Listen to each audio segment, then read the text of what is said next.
诗篇75篇，阿撒的诗交予圣乐长，调用毋通毁坏。上帝啊，阮感谢你，阮感谢你，因为你伫阮身边。阮要保养你奇妙的作为。伫所定的日子，我要照公平审判地甲地上的居民，拢摇蛇的时，我要互地的基础坚固徛在。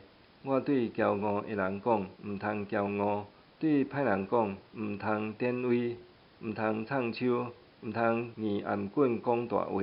人高声毋是对东，毋是对西，嘛毋是对南，只有上帝施行审判。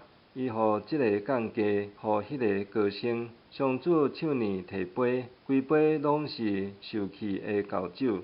伊甲酒倒出来，地上的歹人拢啉到干。毋过，我要唱歌称赞雅各的上帝，要永远保养伊的作为。歹人的权势，伊会斩断；义人的气力，伊会加强。